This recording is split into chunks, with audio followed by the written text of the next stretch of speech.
¿Cuántas promesas te han hecho que no se han cumplido?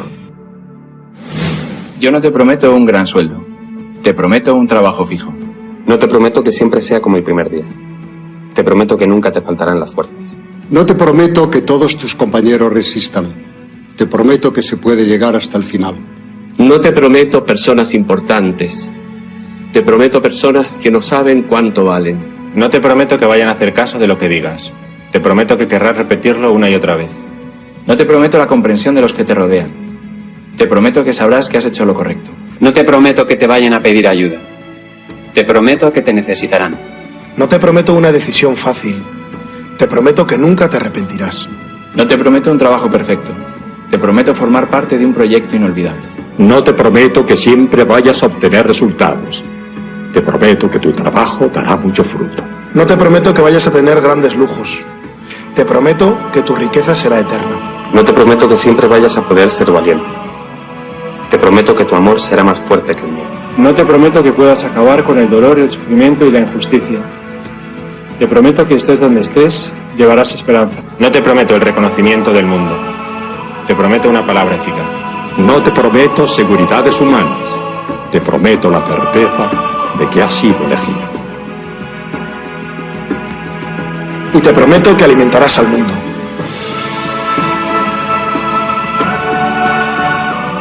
Unirás corazones.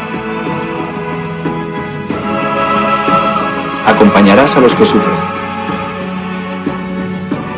Confirmarás a los que quieren ser fuertes. Experimentarás con ellos la verdadera alegría. Sumergirás a los hombres en la verdad. Y serás sacerdote, testigo de Jesucristo.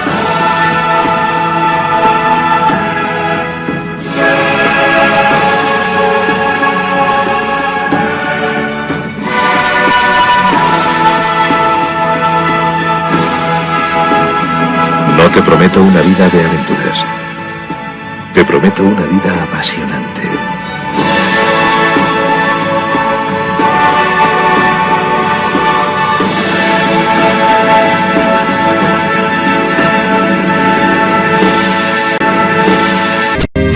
Jesucristo, Señor de la historia, que estuviste, estás y estarás.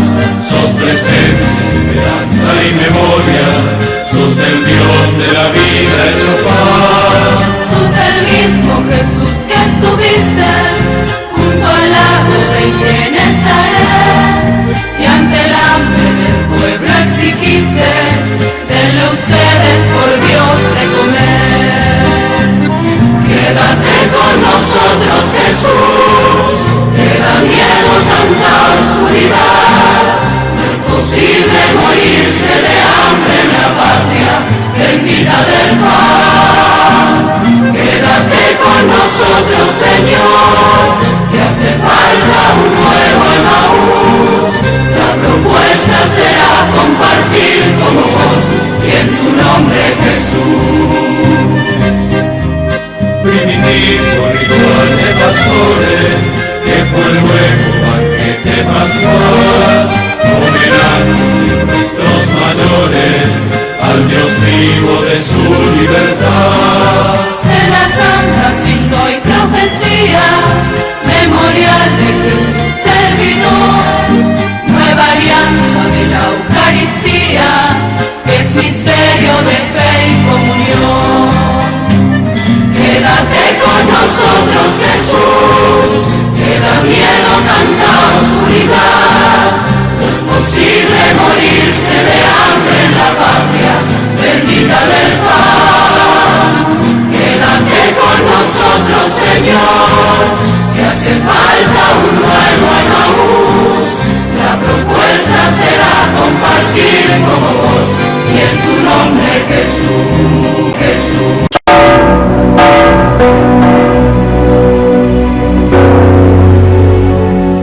Esta vez quiero contarles una historia que es un reflejo de la iglesia de hoy.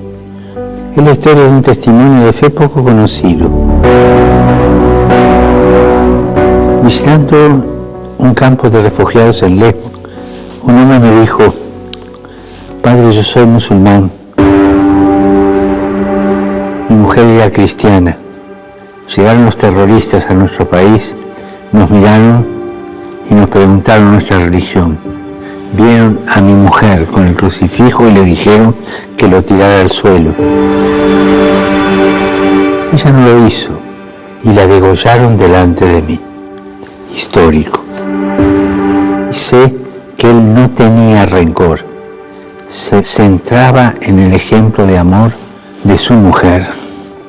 Un amor a Cristo que la llevó a aceptar y ser leal hasta la muerte. Hermanos, hermanas, siempre habrá mártires entre nosotros. Es la señal de que vamos por el camino correcto. Una persona que sabe me decía que hay más mártires hoy que al inicio del cristianismo. El coraje de los mártires, el testimonio de los mártires es una bendición para todos. Oremos para que quienes en diversas partes del mundo arriesgan su vida por el Evangelio contagien a la Iglesia su valentía, su impulso misionero.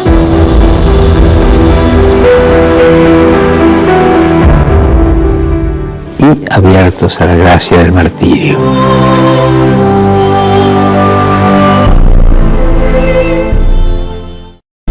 He sabido algo que me preocupa profundamente. Comprendo que lo guía una buena intención, pero me veo en la necesidad de llamarle la atención. Don Silvestre me mandó llamar para darme una queja. Se trata de que en las primeras lecciones del catecismo les ha metido usted en la cabeza a los niños ciertas ideas que considero altamente perjudiciales. ¿Cómo cuáles, padre? Pues les ha dicho a los chicos que hagan ver a sus padres que el esfuerzo de su trabajo debe estar en proporción al salario. Ah, eso sí.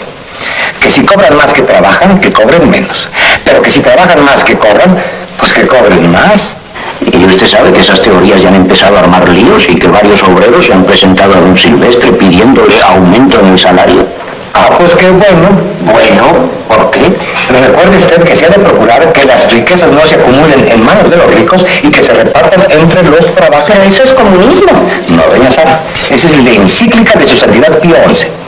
Y su santidad Juan XXIII, en su encíclica, dice que los trabajadores deben ganar lo suficiente para tener un nivel de vida verdaderamente humano que les permita sacar adelante a su familia. Pero la forma en que usted lo enfoca puede traer problemas. Pues no lo creo, porque su santidad León XIII, allá por el año de 1891, ya lo decía en su encíclica, que el Estado debe ayudar a la clase proletaria, porque del trabajo y el esfuerzo del obrero salen las riquezas de los estados. Eso lo dijo hace un titipuchal de tiempo y no ha pasado nada. No, si es un error querer acabar con los ricos, hay que acabar primero con los pobres, padre. Eso no lo dice la encíclica. No, eso lo digo yo, porque acabando con la pobreza, pues habrá más equidad en el mundo.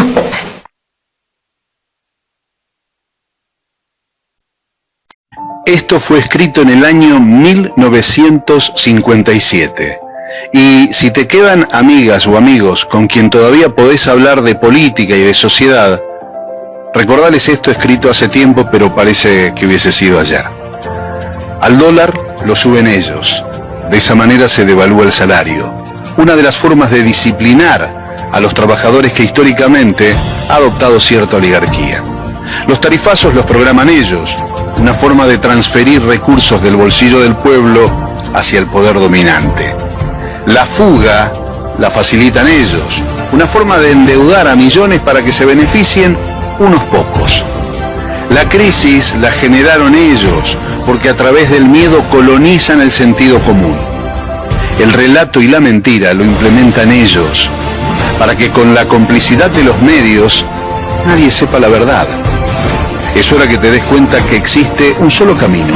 O dejamos que sigan decidiendo ellos, o comenzamos a hacer algo por nosotros. No se trata de cambiar de collar, se trata de dejar de ser perro. Lo dijo Arturo Jauretche, allá por 1957. Que tengas un gran día.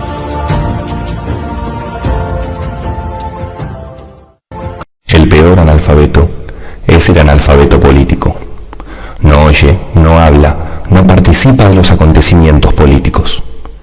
No sabe que el costo de la vida, el precio del poroto, del pan, de la harina, del vestido, del zapato y de los remedios dependen de decisiones políticas.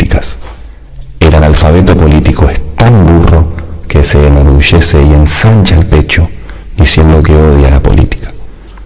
No sabe que de su ignorancia política nace la prostituta, el menor abandonado y el peor de todos los bandidos, que es el político corrupto, mequetrefe y lacayo de las empresas nacionales y multinacionales. Ayer se movilizó el Centro de Patrones hacia el Congreso, otra de las organizaciones sindicales que nuclea a gente vinculada a los intereses marítimos. Seguirán movilizándose. Antes lo había hecho 2 días antes el SOMU, pero lo cierto y lo real es que a esta altura cada una de las organizaciones que integran FEPINRA y que están vinculadas a la actividad marítima se encuentran absolutamente preocupadas no solamente por el extravío que se hace del mar argentino por la entrega de la pesca, sino también absolutamente por el regreso del impuesto a las ganancias, sobre todo porque los embarcados por lo general tienen sueldos que llegan a lo que se fija como mínimo para no pagarlo.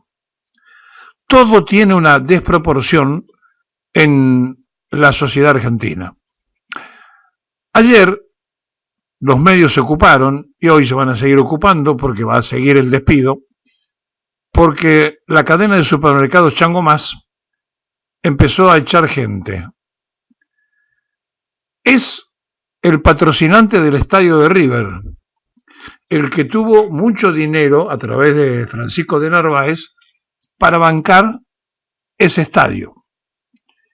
El mismo, que es de origen colombiano, de Narváez me refiero, que fue candidato en la política argentina, que armó la Unión Celeste y Blanca en su momento, y que buscaba los vínculos con el mundo de los trabajadores. Bueno, desde el rol de empresario, de los que Milei llama los patriotas, los héroes, los increíbles hacedores del futuro, comenzó la cesación porque no le cierran los números y porque la cadena tiene problemas. ¿Y por qué tiene problemas? Porque todos los hipermercados han hecho negocios estrafalarios, se han expandido con el bolsillo del prójimo, con la bicicleta hacia los proveedores, y eso se fue cortando, el consumo fue cayendo, y finalmente todos tienen inconvenientes. Bueno, hay una movida muy fuerte, hay gente cesanteada en esta empresa de Francisco de Narváez, y además tenemos que entender que no es la única. Hoy se van a movilizar hacia las mismas puertas de la empresa Techin los trabajadores de ATE. Mire, Techin en este momento es gran parte del gobierno de Milei.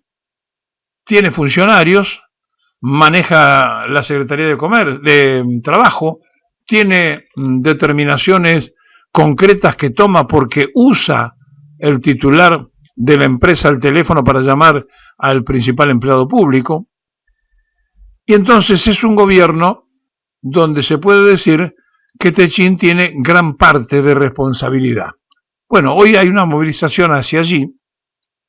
Todo, absolutamente todo, tiene vinculaciones para la preocupación del mundo laboral, para el estado de alerta de los sindicatos, para que las federaciones se empiecen a organizar.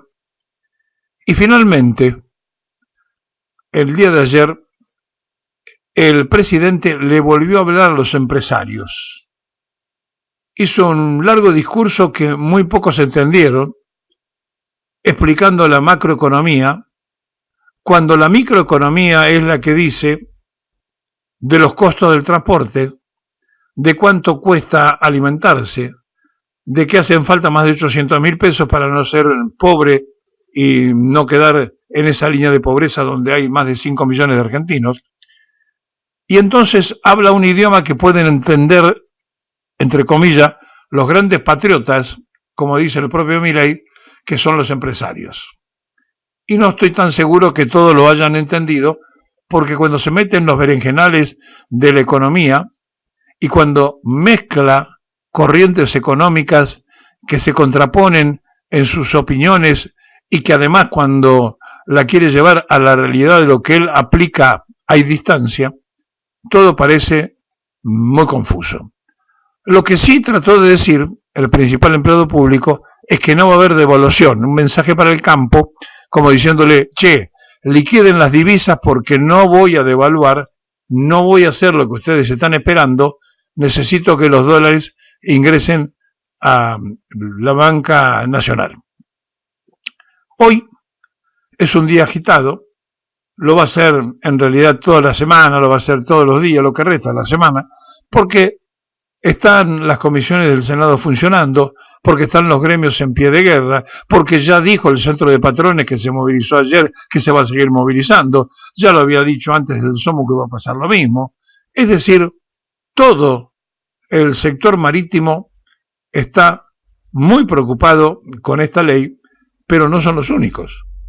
Está preocupado comercio, está preocupado las distintas organizaciones que nuclean a trabajadores vinculados a la construcción. Y entonces, hay una economía que no funciona, que está quieta, no hay consumo en los negocios, la gente ya ni entra a preguntar precios, si están en la vidriera los ojea y si no sigue de largo. En una Argentina donde la realidad a lo que cuenta Milei es como imaginar, suponer o pensar si es cierto lo que dijo la historia de que a Irigoyen le hacían el diario. Bueno, el diario de Irigoyen, ¿no? Pero el diario de Irigoyen se lo hace él mismo, él se dicta lo que quiere creer y después trata de convencer a propios e extraños. Los empresarios que lo escucharon el día de ayer salieron cabizbajo y comentando entre ellos, porque cuando Milei habla de lo macro y mezcla teorías económicas, versiones y pensamientos libertarios o liberales que son tan viejos como la propia moneda, la gente dice, pero esto ya lo escuché alguna vez, esto ya se intentó, esto ya fracasó. Mientras esto está ocurriendo, los chinos quieren cobrar los yuanes que prestaron porque el maltrato del Poder Ejecutivo argentino hacia ellos hace que no les interese renovarlos y sí les interese cobrarlos. El Fondo Monetario no le va a mandar nada más que 800.000 millones de dólares a los efectos de 800 millones de dólares, no 800.000, 800 millones, a los efectos de poder pagarle a ellos mismos los vencimientos próximos. Todo está muy complejo. Y mientras el principal empleado público pondera al ministro de Economía, el timbero que se patinó 17.000 millones de dólares en el gobierno de Mauricio Macri, este mismo personaje al que en la campaña lo decía el propio Milei, que era el responsable de haber perdido la Argentina 17.000 millones de dólares y que hoy es el gran consejero del presidente. Bueno, este personaje está sin salida. No hay fondos buitre que presten el dinero que precisamos, el Fondo Monetario no se da por aludido, los chinos quieren que se lo devuelvan, la liquidación de dólares del campo no va a ocurrir, la devaluación, dijo Milei, tampoco va a pasar, por lo tanto van a seguir liquidando los dólares que necesitan ellos para seguir moviéndose y van a esperar a ver si en algún momento el dólar vale algo más o el peso se cae un poco como para que ellos hagan mayor diferencia.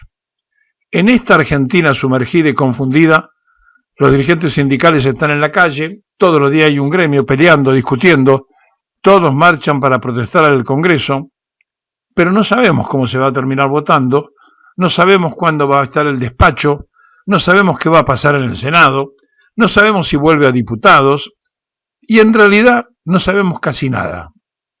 De lo único que podemos dar certeza es que hay un estado de alerta y movilización en todo el pueblo que tiene trabajo, pero también hay una enorme cantidad de integrantes de la sociedad que ya han perdido su puesto de trabajo. Y ahora, Chango Más amenaza con dejar empleados de comercio en la calle y que, bueno, ha obligado en que hoy tomen medidas contra los supermercados que prácticamente no van a trabajar. Esto está pasando en la Argentina de la felicidad de la inflación del 8.8. Un cachivache completo, una mentira constante, una estafa electoral, un mentiroso sentado como empleado público que quiere seguir convenciendo, frotando la lámpara de Aladino a ver si aparece un milagro. Ayer terminó cuando los empresarios estaban escuchando, pidiéndole las fuerzas al cielo. Sí, van a tener que venir del cielo, van a tener que bajar y hacer verdaderos milagros.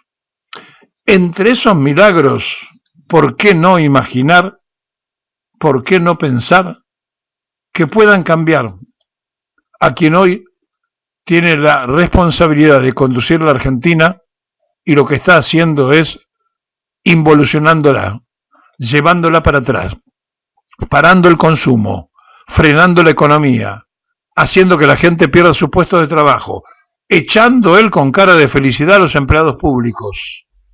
Sí. ¿Habrá milagro posible? ¿Ocurrirá? En el mientras tanto, por si esto no pasa, el pueblo se prepara para generar la otra realidad y decir, acá estamos nosotros.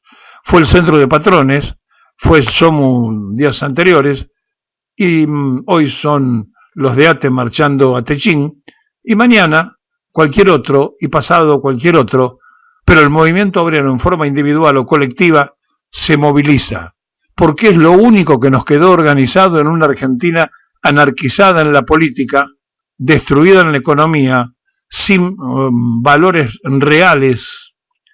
Y entonces, cuando todo se mostraba como una tremenda confusión, cuando había falsedad ideológica en candidatos, la sociedad le creyó a un prototipo inventado por 3 fundaciones, que los estafó, que les mintió, que les dijo que iba a dolarizar, que les dijo que iba a quitar de manera inmediata el cepo, que les dijo que iba a entrar con la motosierra al Banco Central y que iba a desaparecer, que la Casa de la Moneda nunca más, y lo primero que hizo fue emitir para comprar 8.000 millones de dólares para la reserva.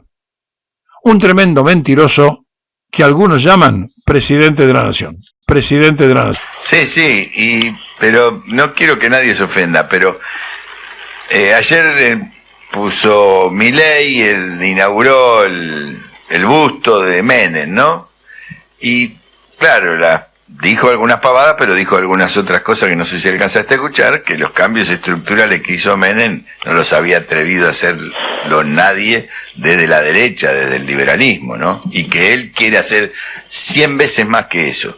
Pero digo, después termina quedando la anécdota de que el busto de Menem se parece al de un cantante. James Brown. Claro. Y ahí se va la cosa. Y entonces no podemos discutir aquello. Por eso coincido con vos en que hay que meterle a fondo con el debate. Pero adelante, no te quiero robar ni un minuto más. Yo, al contrario, estuviste tan claro en tu editorial que yo lo único que puedo hacer es complementar lo que vos dijiste, querido Néstor. Es la triste realidad que nos llevan por delante estupidizándonos, inventándonos cosas, haciéndonos perder tiempo con cosas, y no vamos al fondo. El fondo concreto es que nos endeudó Macri. El gobierno de Alberto Fernández no investigó esa deuda y nos siguió endeudando, porque para pagar esa deuda que no investigó, y como no podía colocar deuda externa, colocó deuda interna. En un principio con Guzmán lo hizo a tasa fija, cuando vino Sergio Massa en agosto del 22 ya lo hizo con tasa ajustable por inflación. Hoy tenemos una deuda terrible, una deuda interna terrible.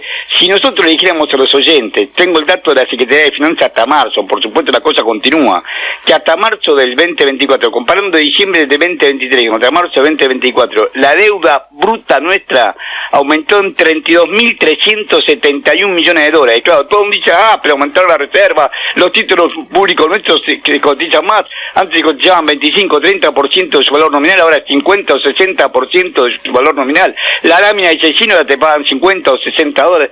Todo eso, pero no cuentan cuál es el objetivo. ¿Y cuál es el objetivo y cuál es el motivo? El motivo fue que vos te endeudaste por 32.371 millones de dólares. En ese endeudamiento creció más el endeudamiento en pesos, en moneda nacional ajustable por inflación. Y se cancelaron títulos en moneda extranjera, se cancelaron 10.000 millones de dólares en títulos de moneda extranjera, tanto con acreedores privados como con organismos internacionales o con avales caídos, letra del tesoro, todo en moneda extranjera se cancelaron 10.000 millones de dólares, pero aumentó la deuda en moneda nacional ajustable por inflación en 43.297 millones de dólares, convertido por la Secretaría de Finanzas. Sé que los números marean, pero 43.297 millones de dólares son los títulos de moneda nacional que emitieron hasta marzo estos irresponsables, estos vendepatria, porque todo este endeudamiento lo hacen. Por supuesto, ¿quiénes ponen plata ahí? Bulgeroni, los Roca, los Arnoequian, pero también ponen plata y administran los BlackRock, los Vanguard, los Fidelity. Ese es el punto común, endeudarnos de todo. ¿Cuál es la discusión? Nos endeudan, ¿cómo la pagamos? Y ahí viene el RIGI, el régimen de incentivo a las grandes inversiones. Esta estafa que quieren hacer legal, lo que vos contaste de Menem está impecable. Lo mismo hizo Menem, copia la ley de minería de Menem, la estabilidad fiscal por 30 años.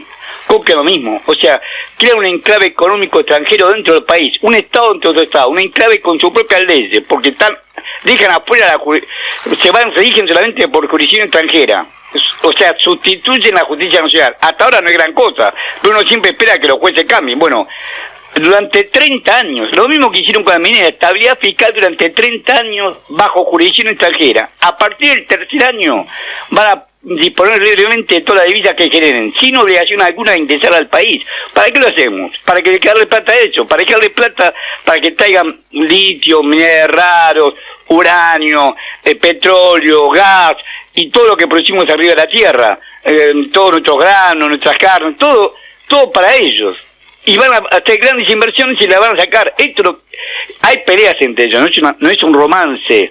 Por ejemplo, lo que está pasando actualmente con que le pagaron con un bono a los generadores de energía eléctrica Camesa, no le gustó mucho a los locales, pero menos le gustó a los extranjeros. Por eso que directamente se presentaron ante la Comisión Nacional de Valores los dos más grandes, que son Pampa Energía, que sabemos que está BlackRock, y AES Corporation, que es una empresa norteamericana que tiene acá Licurá, la represa Licurá, pero AES es una de las más grandes generadoras de electricidad del mundo. Bueno, estos se quejaron. ¿Quiénes guardaron silencio y aceptaron? YPF, porque el presidente de YPF y todo el director de YPF ha sido ocupado por el grupo Roca, por el grupo Techín. O sea, Horacio Marini era gerente general de Tecpetrol hasta antes de asumir como presidente del directorio de YPF. YPF, Tecpetrol, Plus Petrol, que es la familia Elvir Rodríguez, el Pan American Energy, porque es Bulgeroni, Central Port, Grupo Zacape, que es familia Cot. Todos estos nombrados son los principales generadores de electricidad de la Argentina. Bueno, los locales no les gustó la jugada, pero aceptaron. ¿Quiénes se quejaron amargamente? Los dos extranjeros. Y los dos extranjeros se quejaron amargamente, pero dicen, no, nosotros pactamos tal cosa, ustedes tienen que cumplir con lo que nosotros pactamos. Porque saben que este mal antecedente les puede servir para mal antecedente en no cumplir con el RIGI, que va a ser ley. Lo otro era un pacto de caballeros. Este va a ser por ley. Esto es lo que nos está esperando. Y por eso decidimos bien que no perdamos tiempo, que vayamos a lo central. Lo central es que nos están endeudando para rematar el país por una deuda que beneficia a ellos mismos. Ellos mismos generan la deuda, ellos se benefician porque se pagan intereses altísimos y encima después reclaman que le paguemos esos títulos con pedazos de carne, como hacía Chilo, el mercador de Venecia. Claro, con el mercador. Ahí hoy pensaba, digo, ¿de qué manera hay que decirlo? Porque acá hay un problema comunicacional también de nosotros, que a veces no podemos transmitir lo que realmente vemos, vivimos y queremos transmitir. Pero yo pensaba esta mañana, digo, esto es como si hubieran ganado los ingleses las invasiones inglesas. O sea, si ellos se hubieran hecho del gobierno de aquel entonces, en 1806, hubieran hecho cosas como esta. O sea, hubieran tomado, más allá que estábamos peleando todavía por la Revolución de Mayo, hasta llegar a la Revolución, pero digo, es eso. gobierna el extranjero, gobiernan intereses que no son los populares. Entonces, ¿cómo le vas a pedir que cuide la universidad, que le dé de comer a la gente? Que no les interesa, es para ellos una guerra, la ganaron, porque ganaron las elecciones, y ahora, chao, tierra arrasada. No sé cómo explicarlo, pero bueno, usted está para esto. Néstor, es tal cual lo que está diciendo, le estafan al pueblo argentino. Yo cuando vi que ganaba en todas las provincias, menos en Santiago del Estero y Formosa, ganaban todas las demás provincias, ganaba este payaso. Digo, bueno, acá es una estafa, nos han vendido un producto, uno que entraba por el comedor de la casa a través del televisor, se vestía de superhéroe, imitaba a Sandro. Toda esta estupidez que hizo era para vender este producto, y detrás de ello viene la diferencia con las invasiones inglesas, que el pueblo, la rosca oligárquica nuestra, lo hemos hablado contigo, nuestra rosca oligarquia se subordinó, como hacen los Roca, como hacen los Bulgeroni, como hacen los Torniquian, se subordinó y acordó. Fue, cuando se va sobre Montes, es el que lo reemplaza. Para que no se llama Rodríguez Peña por el tango, Saturnino Rodríguez Peña, el que lo reemplaza, y jura por el rey Jorge III de Inglaterra y de Irlanda. O sea, hace lo mismo que hace Milei, jura por el rey, se bandera con la bandera israelí, con la bandera norteamericana, y estos juraron por el rey Jorge III Hanover, de la casa Hanover de Inglaterra y Irlanda, rey de Inglaterra y Irlanda, jura por ello y le hace jurar a todos sus ministros por él. ¿Quién se opuso? El pueblo. Fue el pueblo que tomó conciencia que eran invasores y los echó, les tiró. La pelea fue primero con piedras y con las pocas armas que había, y después de la casa le tiraban con aceite y agua hirviendo. De los 5.000 que ingresaron, más de 2.500 quedaron quemados o magullados por el aceite. O sea, fue terrible, pero fue el pueblo que tomaba conciencia. Acá no hay un pueblo que tome conciencia porque lo estupidizan. Si vos tenés que la máxima dirigente que tiene la política argentina dice que quiere que le vaya bien a Milei, bueno, estamos perdidos. No es lo que opinaba Güemes, que se vino de Salta a pelear acá, agarró con un chulazo, agarró un barco inglés, o Artigas, que cruzó el charco para venir a pelear contra los invasores ingleses. No había de esa gente.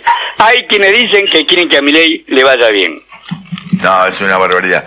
Pero dígame una cosa, usted, en el título de la nota, supongamos que fuéramos un diario en vez de una radio, pusimos que es el final de Caputo. Un poquito más fuerte, Néstor, sabes que soy muy viejo y muy sordo. Digo que es el final de Caputo.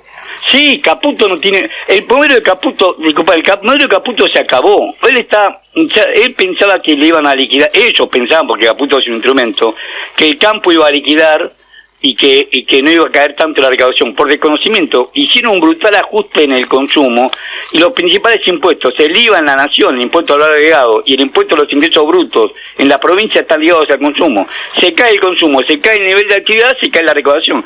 Se le cayó fuertemente la recaudación, las empresas dejaron de pagar aportes previsionales. Toda esta situación le da menos recursos al Estado.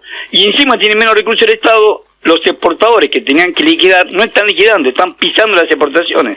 Eso que está Viterra, entre Viterra es Bunge con Glencore, detrás de Glencore está BlackRock, pero los otros que son Costco, que la China, Cargill, ADM, el teléfono, no está BlackRock, no está Vanguard, no tienen todo. Ellos tienen independencia y no quieren malvender sus granos a este tipo de cambio.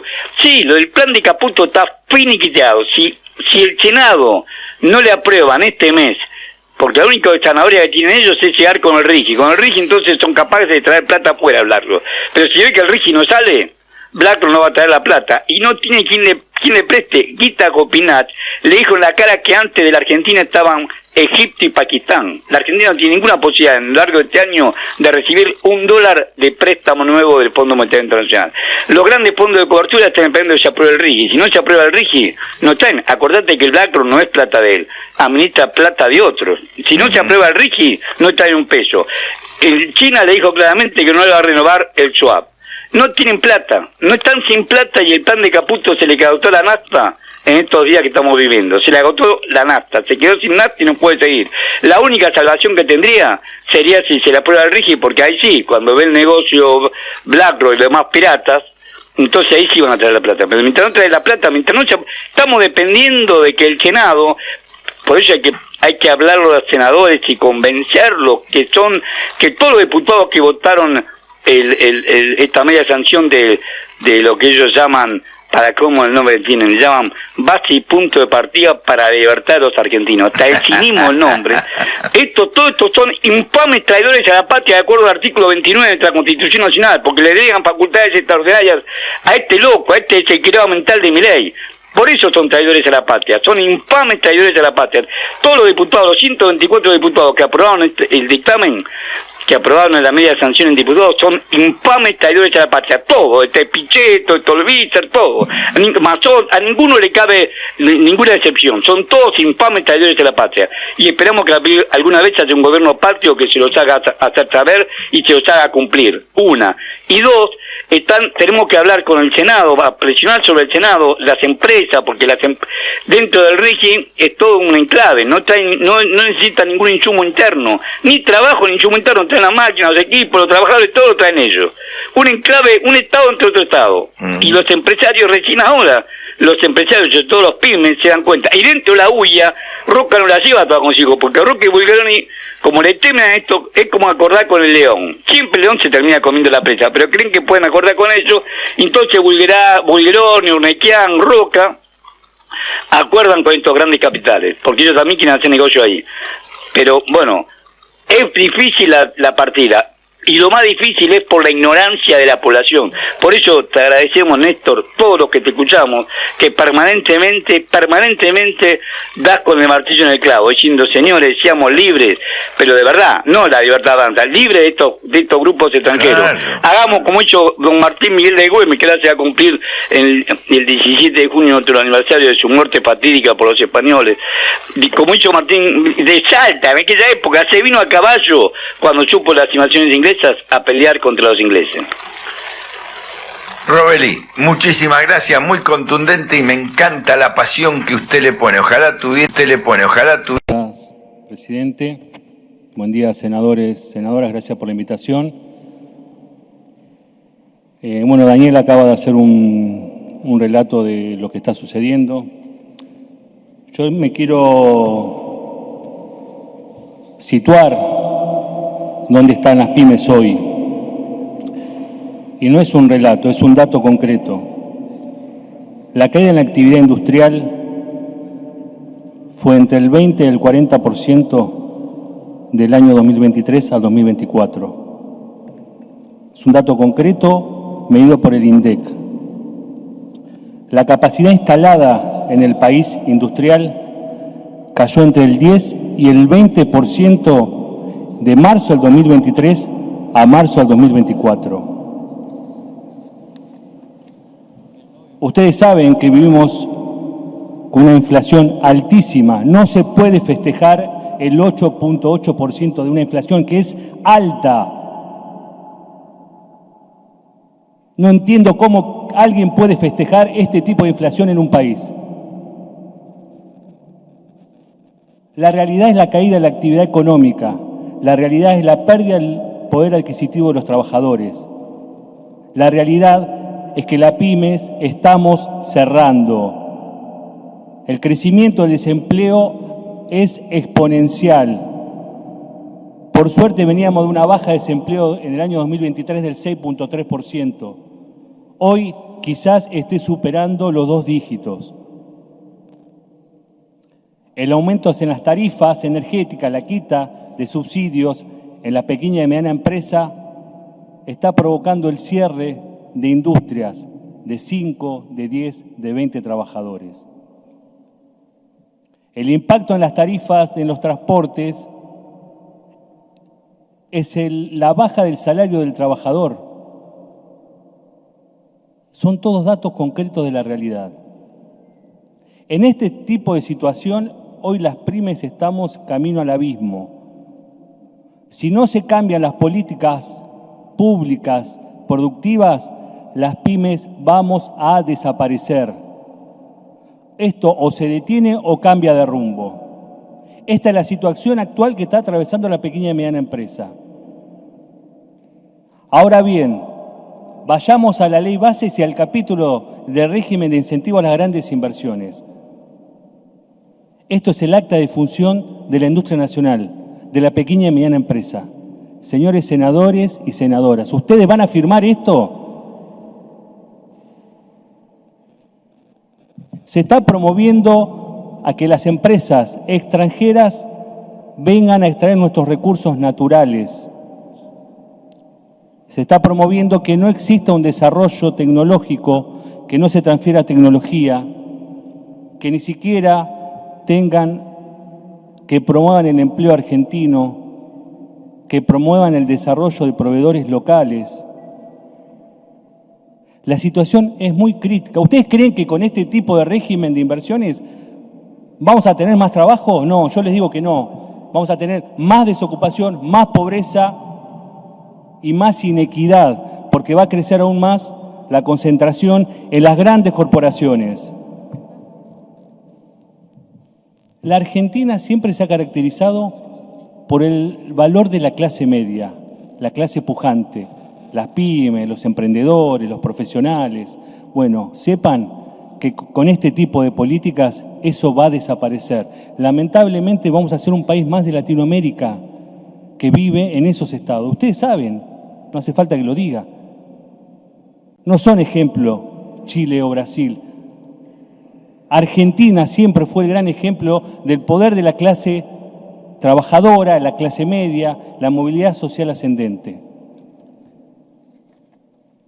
Este régimen establece beneficios por 30 años en términos tributarios, fiscales y cambiarios para grandes empresas extranjeras que vienen por nuestros recursos naturales, mineros, petroleros, gasíferos y además el sector agropecuario, primarizando aún más nuestra economía y sin ningún tipo de entramado en el sector productor pyme nacional.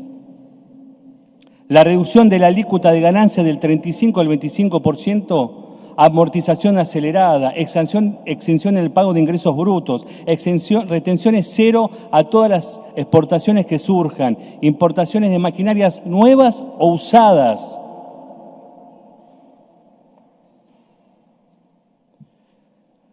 Y sin requisito al compra nacional, una ley que fue derogada.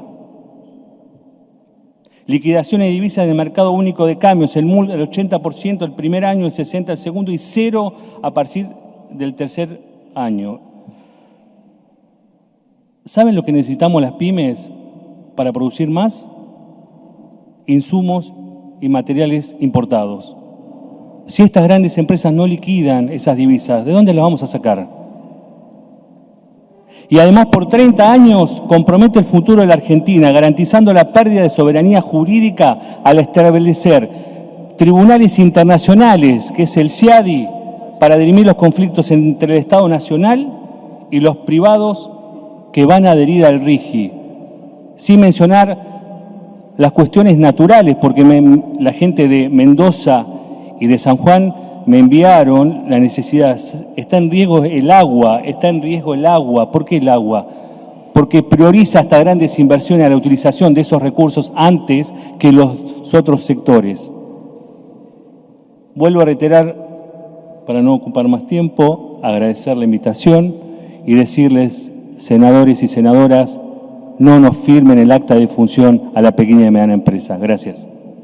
Gracias. De todo, muchas gracias a todo el Senado por darme la oportunidad de poder ir a hablar en representación de los trabajadores rurales de la provincia del país, digamos. Y mi nombre es José Boitenco, soy secretario general de la UATRE, que es el sindicato que representa los intereses de los trabajadores rurales de todo el país.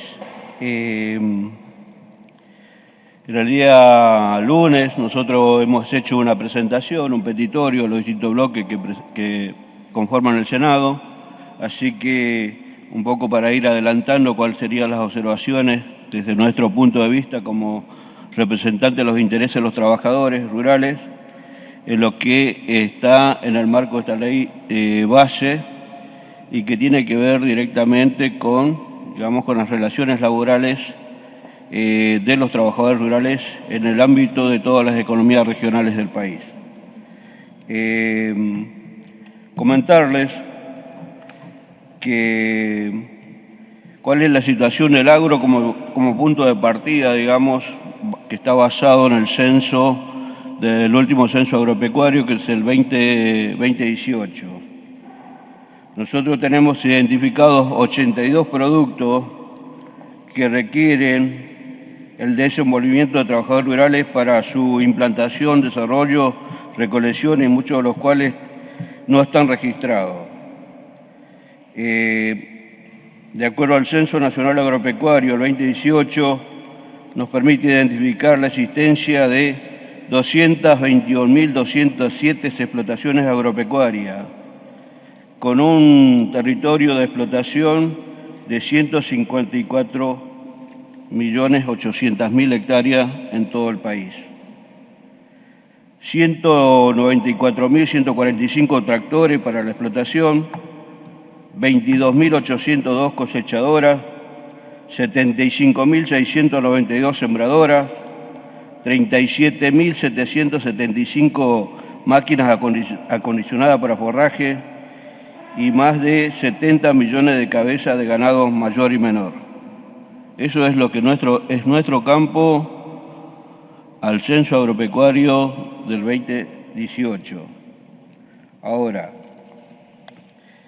a esto le tengo que agregar, trasladándole a la realidad que nos toca vivir como trabajadores en este país, en el sector agrícola, que esta es una de las principales industrias del país, que quizás sea una de las que más dinero aporte a las arcas del Estado, pero también debo decir de que tenemos el mayor porcentaje de trabajadores en negro en el sector, que va del 66 al 70%, depende de las economías regionales.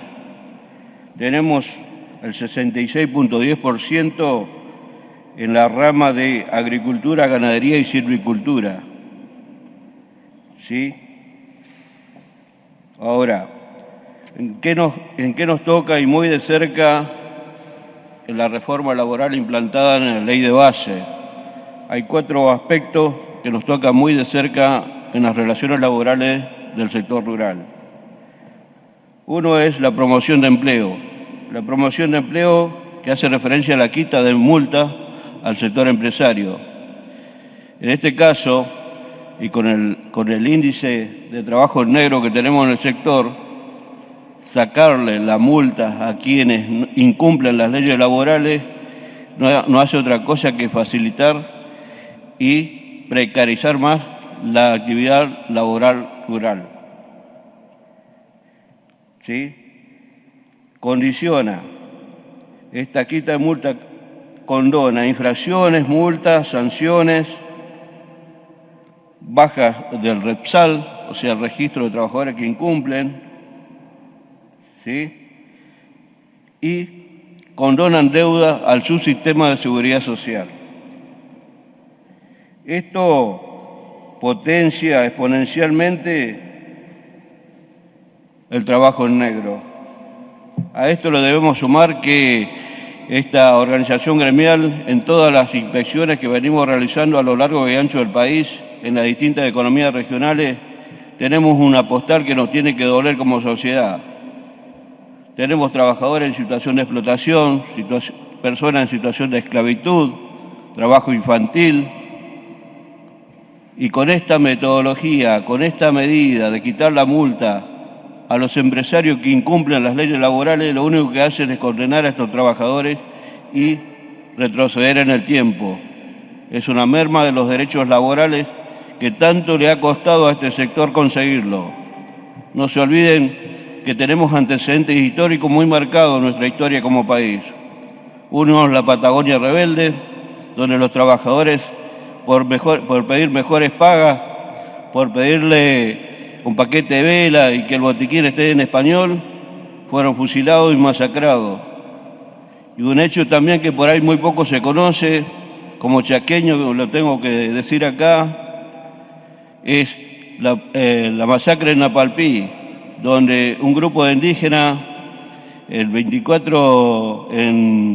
1924, por negarse a cosechar, por reclamar mejores pagas en la cosecha de algodón, y en ese momento era territorio nacional la provincia del Chaco, fueron masacrados por la milicia y enterrados en fosas comunes. matanza de trabajadores, mujeres, niños y viejos, y enterrados en fosas comunes. Eso es el costo, digamos, que hemos venido pagando para tener los derechos que hoy tienen los trabajadores rurales y que sin lugar a duda de avanzar con esta ley seguramente nos van a condenar o vamos a retroceder en el tiempo. Otro aspecto que nos perjudica muy en esta ley, en lo que hace a la reforma laboral,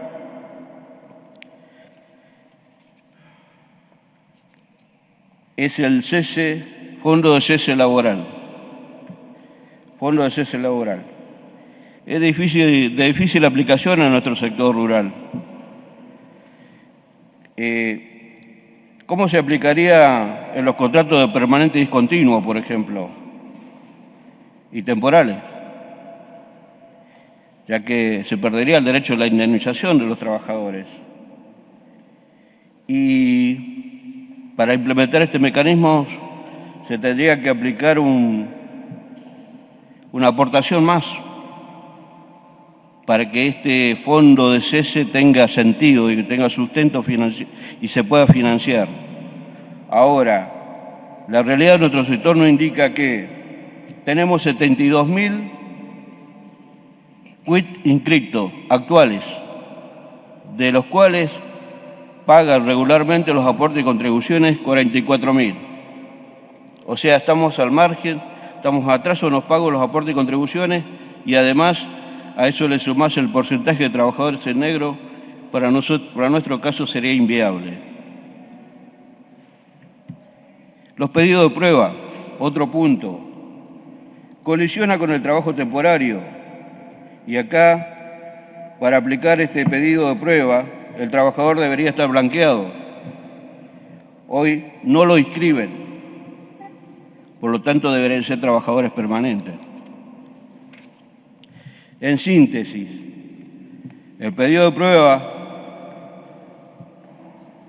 en la forma propuesta sería inviable en el sector rural, por la naturaleza de las labores y por la forma de contratación. Otro punto que nos toca en nuestras relaciones laborales son las bolsas de trabajo. Son las bolsas de trabajo que corresponden al sindicato, a la UATRE. Hoy la UATRE dispone de más de 200 bolsas de trabajo en todo el país, ubicadas particularmente en la provincia de Buenos Aires, Santa Fe y Córdoba.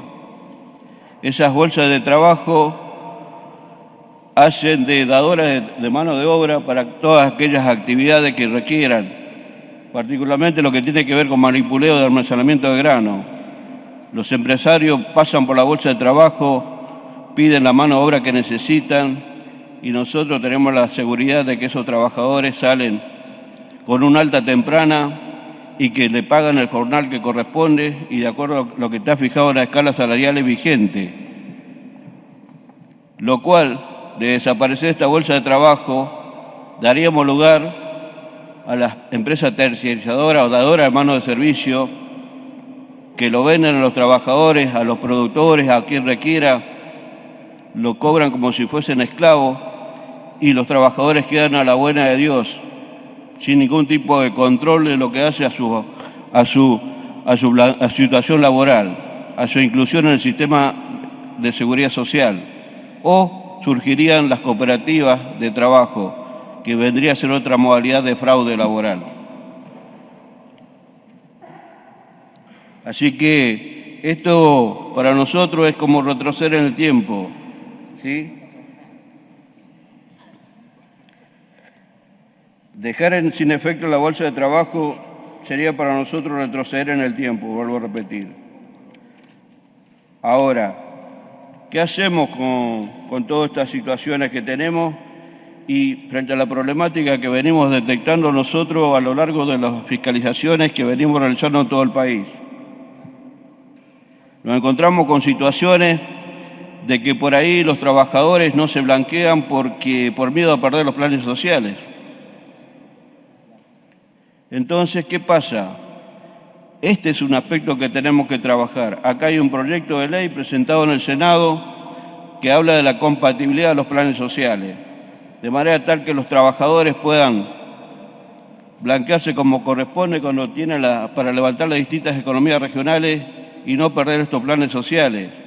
Esto sería una herramienta que ayudaría significativamente a bajar el alto porcentaje de trabajadores informales que tenemos en la actividad. Otra cosa que podríamos hacer, en vez de quitar la multa a quienes incumplen las leyes laborales, deberíamos trabajar en una modificación y actualización de las leyes, de las multas fijadas en la Ley 25.191, por la cual se constituyó el RENATRE. En esa ley están expresados valores de 5.000 pesos para la multa más grave, para las fallas altas más graves, y es un valor nominal fijado en esta ley, y tiene 20 años esta ley. Si nosotros trabajamos en una reforma para mejorar esas multas, sería una herramienta más que suficiente para avanzar en el blanqueo de los trabajadores rurales. Otra cosa sería importante es priorizar el poder de policía delegado a las carteras laborales de las provincias, que sean imparciales y que no obedezcan al poder de turno de las distintas gobernaciones, que sea una herramienta que sirva para equilibrar el derecho entre los trabajadores y empleadores. Sería más que importante avanzar en un sistema de manera tal de que el poder de policía sea efectivo y a la hora de detectar infracciones laborales tengamos una herramienta que nos permita regularizar esa situación. Y otra cuestión importante que quiero dejar planteada y que nos ayuda mucho a visibilizar y a combatir lo que es la trata de personas de trabajo infantil es volver a restaurar y poner en funcionamiento nuevamente el comité de lucha. El comité de lucha contra la trata de personas es una herramienta fundamental que nos da una cobertura a nosotros desde el punto de vista de la defensa de las personas que están a la miseria, sin ningún derecho que lo asista y por ahí abandonados a su buena suerte. Muchas gracias. Muchas gracias. Ayer el jefe de Estado decidió que la Universidad de Buenos Aires va a tener actualizado su presupuesto de funcionamiento, pero que las otras 60 universidades no. Milei necesita los votos de quienes manejan la UBA para sacar leyes para ricos. Si le van a votar a favor o en contra, la verdad es que no lo sé. Lo que sí conozco es la intención del jefe de Estado de decir, una universidad sí va a tener fondos. Las otras 60 no. El día anterior el Estado había entrado de madrugada a humildes casas de los pobres para disciplinarlos y que dejen de pedir comida. Pensé entonces que el Estado no está ausente, como pensábamos, sino que está más presente que nunca, que está hiperpresente. El tema es a favor de quién está presente. Este Estado propone una ley de inversiones que si pones 200 millones de dólares para poner una empresa nueva hoy, pagás la mitad del impuesto a las ganancias que la empresa que está al lado de la tuya y que funciona hace 20 años. Y ese Estado omnipresente decide que la nueva empresa no pagará derechos de importación ni de exportación. Pero el que está al lado hace 20 años, sí. Que vos vas a poder dejar los dólares afuera, pero el de al lado no.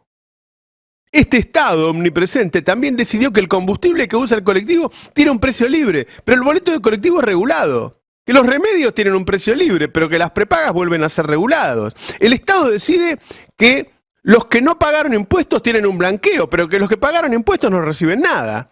El Estado decidió ahora que tener empleados en negro es legal. El Estado está haciendo ricos a pocos y pobres a muchos con medidas que toma todos los días. Ese Estado es el que decidió no entregar más comida a los comedores ni remedio a los enfermos graves, al mismo tiempo que decidió seguir beneficiando a Mercado Pago con 100 millones de dólares anuales de excepciones impositivas. Ese Estado decide lograr el equilibrio fiscal sacándole lo poquito que reciben los pobres, pero a la vez le baja el impuesto a la riqueza a los ricos. Ese Estado omnipresente, más presente que nunca, se metió en las casas humildes de madrugada, le puso un revólver en la cabeza a esos pobres y les dio vuelta a la casa. El Estado está más presente que nunca en sus decisiones diarias. El tema es que el Estado está del lado de los ricos. Esos ricos que lo aplaudían ayer. Encantados, porque el Estado actual, tal como dijo el presidente, ahora sí es una organización criminal que le roba a los humildes para dársela a ellos, que sale de fierro por las noches y le entrega el botín a ellos. El Estado de Milei es un Estado más presente que nunca. El Estado de Milei, ahora sí, es una organización criminal.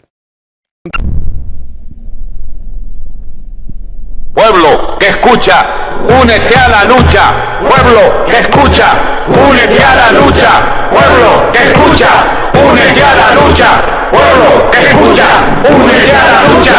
Pueblo que escucha, únete a la lucha. Pueblo que escucha, únete a la lucha. Pueblo que escucha, únete a la lucha. Pueblo unido, nunca vencido. Pueblo unido, nunca vencido. Y luche, luche, luche, no deje de luchar. Y luche, luche, luche, no deje de luchar. Por un canto de obrero, obrero y popular. Y luche, luche, luche, no deje de luchar. Pobre el pobre que no luche, siempre callado nomás. Le han de robar su guitarra, nunca más ha de cantar. Y luche, luche, luche, no deje de luchar. Y luche, luche, luche, no deje de luchar.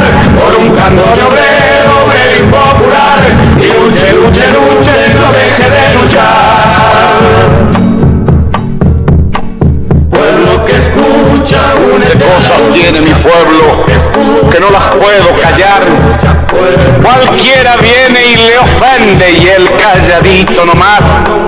Pero guarda al que trampea, pero guarda al que le miente, porque mi pueblo no es tonto, porque mi pueblo es valiente, porque mi pueblo algún día cuando la sangre reviente habrá de salir cantando con un fusil en la frente. Y entonces no habrá más niños durmiendo bajo los puentes, ni obreros, ni campesinos, siempre apretando los dientes, porque mi pueblo es de machos y nadie me lo desmiente. Y luche, luche, luche, no deje de luchar. Y luche, luche, luche, no deje de luchar. Por un canto de obrero, obrero y popular. Y luche, luche, luche,